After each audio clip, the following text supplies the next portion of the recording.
or a dairy farmer, you had to have a quota that they allowed you to sell, and if you lost that, you were, out of luck. You couldn't sell your milk. So did we. Right, and those same pressures, have been happening in this country throughout the 20th century. Yeah. And, they've succeeded for the most part. We're very dependent on the capitalist system here. The chicken farmers in Arkansas. Yeah, yeah. Okay, so then Ivan Illich's point, capitalism is a war against subsistence because subsistence is the biggest threat to capitalism. And the capitalist system wants people absolutely dependent on it so it keeps its power. If we regained the power to live well by a subsistence-based economy and could take or leave the products of capitalism, capitalism would be losing its power over us. So, working to create a subsistence-based economy is one key way to bring about a nonviolent revolution to eliminate capitalist patriarchy. But that can be sort of difficult to pull off because the complicity of those of us who are living in, many of us who are living in the rich world.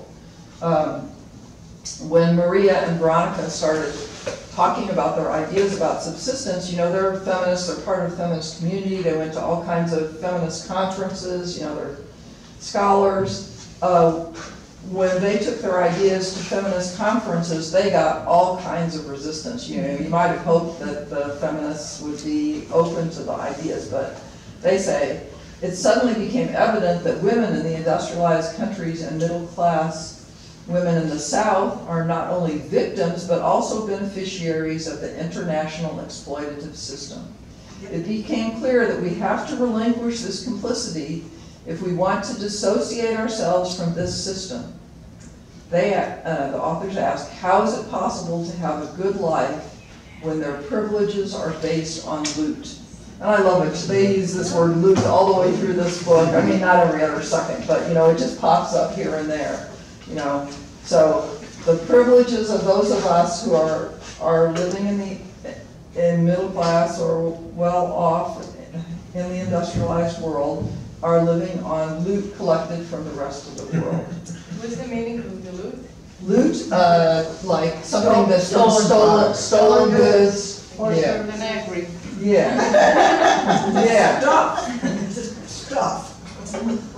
But then when they would talk about their ideas, like they went to a meeting of women who live and work in the global South, and so they were talking to rubber tappers there, women, and this was all women who are fishers, nut gatherers, peasants, coconut cutters, urban small traders, and those women came up with the slogan, "Stop the capitalist economic model, long live abundance." Okay, so then they also talk about an example in, I don't even know how you say this, Papua New Guinea, and the World Bank and International Monetary Fund, that country had become in debt to the World Bank and International Monetary Fund, and the World Bank wanted to impose structural adjustment programs and development on Papua New Guinea, but they met with massive resistance. And 85% of the people there live on the land that is communally owned by their clans. 85% of the people. Another 10% who are living in cities are still members of those clans, and anytime they want to, they can go home and have a good life living off the land. So that leaves 5% of people that aren't part of a subsistence culture in Papua New Guinea. So there was an incredible resistance movement against the World Bank and against their own government, which of course was in cahoots with the World Bank and International Monetary Fund. So they had a quote from one protest letter that was written at the time that I thought was a great one. If our ancestors have taught us some lessons, they are that we can live without excessive control and manipulation from outside people and international institutions. The Prime Minister has reduced us to nothing when we know we are blessed abundantly with resources. We are a rich people with what we have. People who know their true connection to land will understand this. Take the land and we are true beggars on our own soil. Okay, so now we're leading up to our second discussion question, where I get to rest my voice and you all get to talk. The first part of the question is whether did Maria and Veronica make a good choice in sticking with the word subsistence instead of using some word like sustainability or resilience? And I want to give you a short quote from Maria and Veronica where they talk about why they use the word subsistence. We reflected a great deal about this concept. We know it is awkward, not easy and smooth, but that is just right, because we want to avoid it being immediately treated like small change, like so many of the new meaningless plastic terms which can so easily be co-opted for totally opposite purpose. This has happened, for example, to the concept of sustainability. And when I talk about this, I like to say that subsistence is a word of great power. It's frightening, it's intriguing, and it can't be co-opted. Okay, so the first part of the discussion question, did Maria and Veronica make a good choice in sticking with the word subsistence instead of using some word like sustainability or resilience? And are the prejudices against subsistence, including perhaps your own, too strong to make it possible for a mass movement towards the subsistence perspective possible? And I should have said in the in the industrialized world, because it's already there in the rest of the world. Okay, what do you have to say? Gladys? Yeah, I think it was a good choice, because they're clearly not talking about sustainability or resilience. I mean, those are very different concepts that don't really include the idea of having food on the table or a roof over your head as much as subsistence does. I really like that other word, the core economy. I liked that. So I think there might be ways that might be less scary to people for whom subsistence has that real negative connotation to it. But core economy is not bad. That really kind of gives me the same sense. It's even intriguing. It makes you want to. Okay, we got Lolly, Sherry, and Art. Anybody that didn't talk before want to talk? No, okay. All right, so Lolly. The two words that could be used otherwise, sustainability and resilience, really are co-opted by an industrialized civilization, whereas subsistence absolutely is not, because of the wonderful definition, well, it wasn't so much definition, but description that you gave it a moment ago, with the fear, what were the 3 or 4 words that were perfect? Fear, it has a content of fear, ingenuity, you had several. Oh, what I just said, frightening and intriguing. Intriguing is the other word, right. Yeah. No, they couldn't have used resilience or sustainability because that's an industrialized society. Yeah. It's people from the north. Sherry? So not necessarily to defend what I was suggesting about sustainability, they're not synonymous. So subsistence is, and when you're suggesting that a lot of people have, I don't know, untrained or there's a lot of fear created in our culture to be able to subsistently live or find ourselves simply living on the basics. And I think that's what happened, is that we can't live sustainably because most people don't know how to live in a subsistence environment. And one way I would suggest is just as simple as whatever you have in your home right now, try a little exercise. Can you live, whether it be the eggs in your refrigerator or on your counter, to the bread that you baked, last week, to whatever it is you have. I'm talking about edibles. You see what and how you can actually expand that and try to think about not going out into the world and becoming what subsistence is totally the opposite of a capitalist lifestyle. Because I think most people are afraid to try that. They're afraid to do that. They're afraid to be that. The only way you can be subsistent and really have it be something that does endure is to have it be a sustainable lifestyle. I mean, not they're synonymous, they're not. Okay, Art? I love the word Ida then. subsistence, I think it's perfect, and I'm glad she's used it. It's the honest term, it's the direct term. It means precisely what she's talking about. And I'd object to sustainability or core values. That sounds too much like, I don't know, Again, they're academic not and- synonymous. You can't and confuse sort them. of economics. We're not talking about economics here exactly. In fact, it's part of the point is we're not talking about economics, we're talking about living.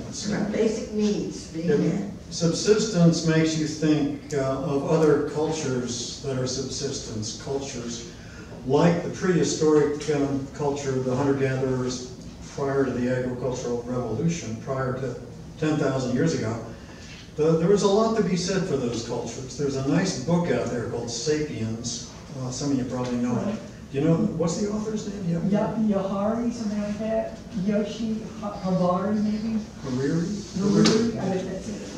Very good book, I'd recommend it, and he makes, this is not the point of the book, this is just one of the many points, it's a pretty diverse book, but the book makes the point pretty well, that the hunter-gatherer people were really pretty happy, healthy, and had meanings to their lives, and they lived in small groups. The agricultural revolution introduced a much harsher agricultural lifestyle where people were working day and night and led to these large kingdoms and kings and power structures and stuff. It's quite different from what we're saying. It's a realistic approach. This is not a kind of starry-eyed look at ancient people. And there's another sort of sustainability culture that I've been wondering about as we talk here, and that's in China, the rural culture in China. The Chinese government is trying to promote the idea that people should stay on the land and not move to the cities. And they've been trying to promote that idea for a long time, but they continue moving to cities. Nevertheless, it's hard to stop that.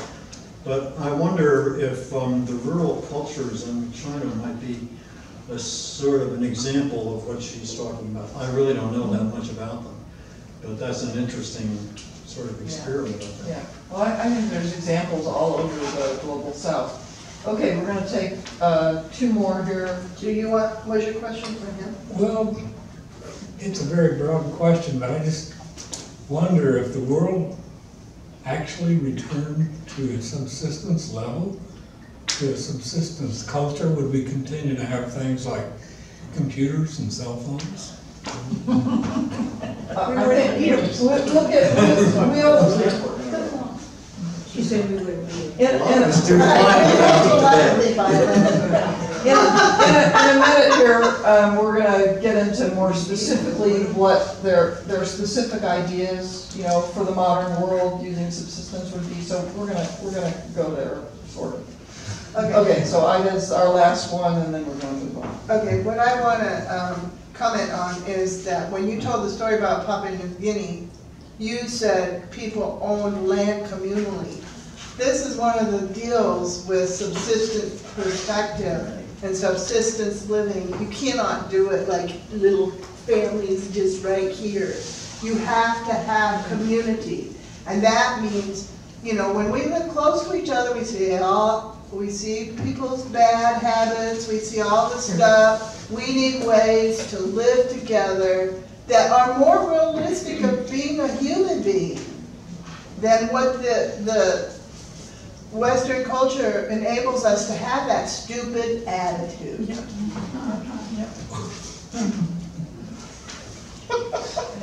Okay, so Maria and Veronica know that we all, you know, want to know more of what they have in mind about how subsistence might look in the modern world. And so they don't see adopting a subsistence perspective as a backwards move for society. They're not talking about survivalism, they're talking about returning to thriving local communities that understand that nature must be well cared for. They don't suggest eliminating cities, though they think much smaller cities would be a good idea. And They are very aware that cities have typically exploited the countryside around them, and so they think that the relationship between a city and the area around it would need to become a reciprocal, interdependent relationship, where the city was not dominating the rural land around them. I don't know if that's possible, but that's what their vision is. And they also, you know, sometimes when they've talked, and they've gotten a lot of flack for their ideas over the years, you know, they've gone to all these different places and presented this and have been gotten a really hard time about it a lot of times. And sometimes people think that they're saying, well, you wouldn't even have a market society, you wouldn't even have exchange relationships, you know, it's just gonna be you out there by yourself or something. But they say that every human society always has exchange relationships of one form or another. Sometimes it can be gifts. And they also see local and regional trade and markets as essential to every society. And they're not talking about the elimination of technology, but they want technology to become based in cooperation with nature and enhance life rather than destroy life. And in your handout, they have a little page and a half that gives you the main features of a new subsistence paradigm. And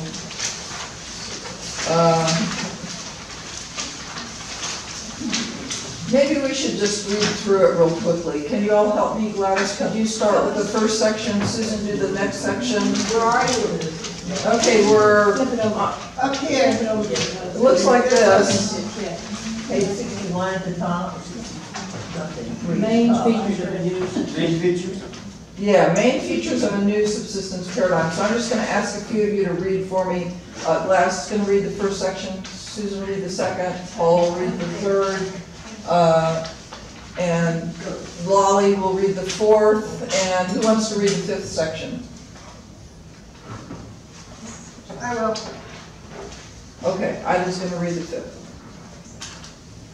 How would work change? There would be change in the sexual division of labor. Men would do as much unpaid work as women. Instead of wage work, independent, self-determined, socially and materially useful work would be at the center of the economy. Subsistence production would have priority over commodity production.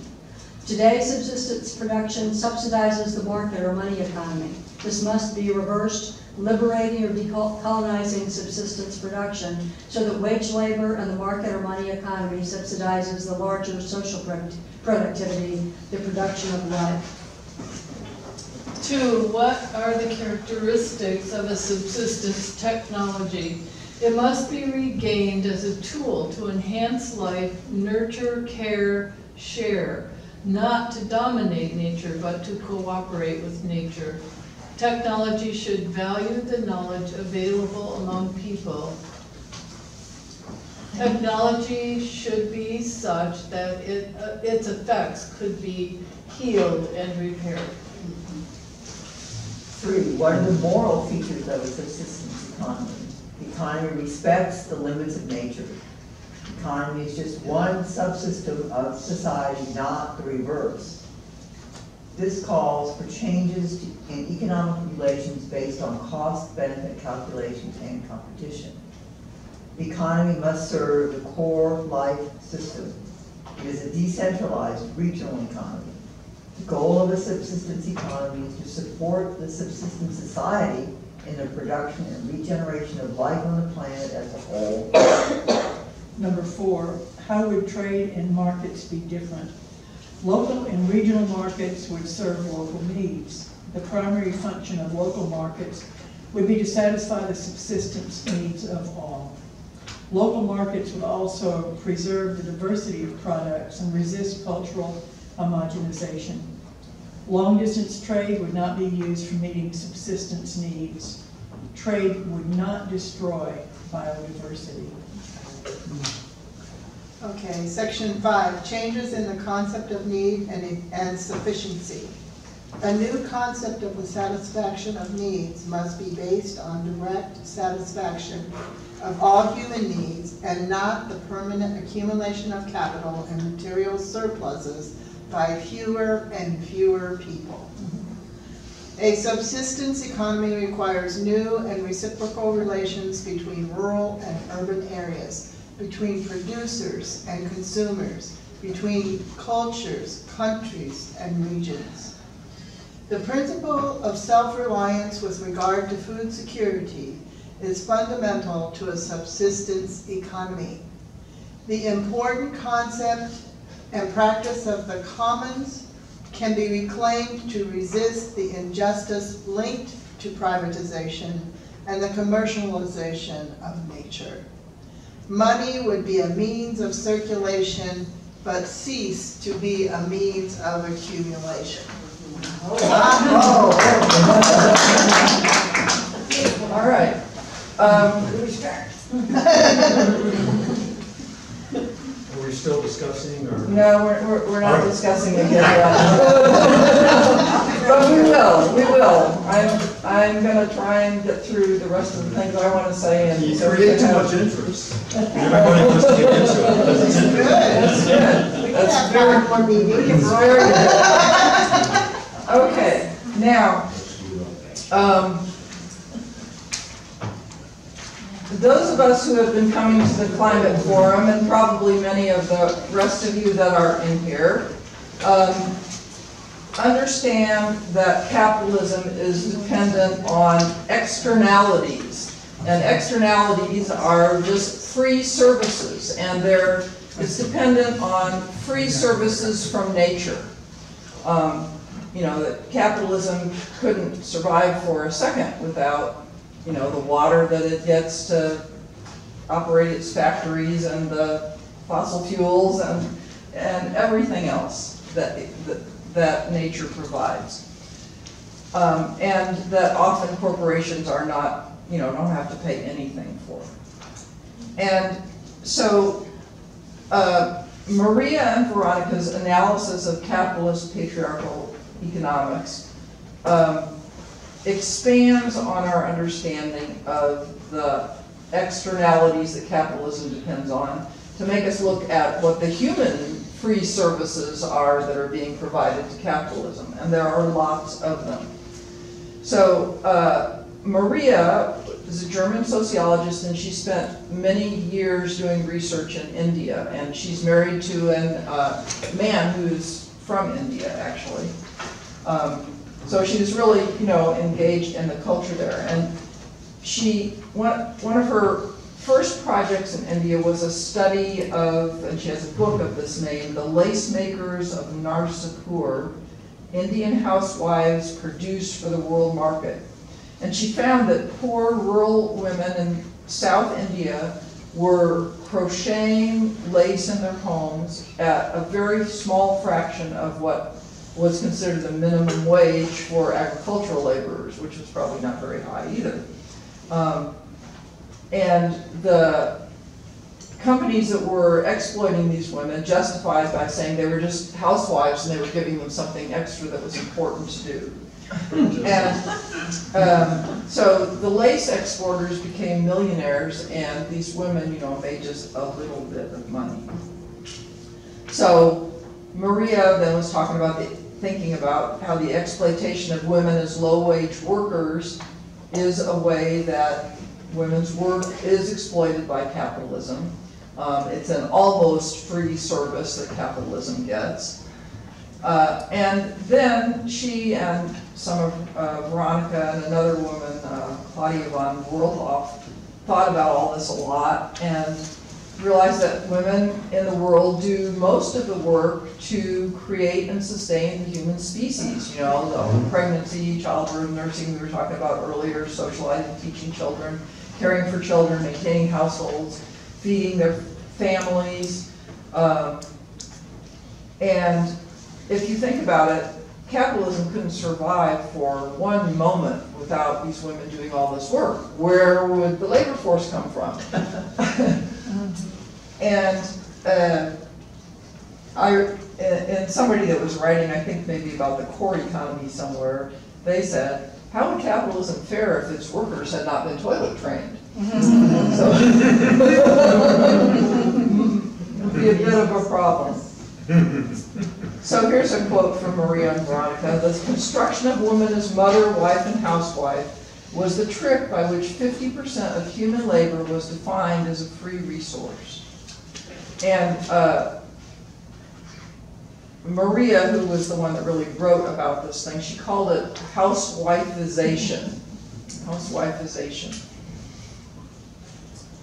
So part of the basis for coming up with this idea of housewifeization, every way that capitalism was benefiting off of free services or very little money paid out to women for their work, was from the work of Rosa Luxemburg on imperialism, who wrote a book, I don't have the name of the book here, in 1923.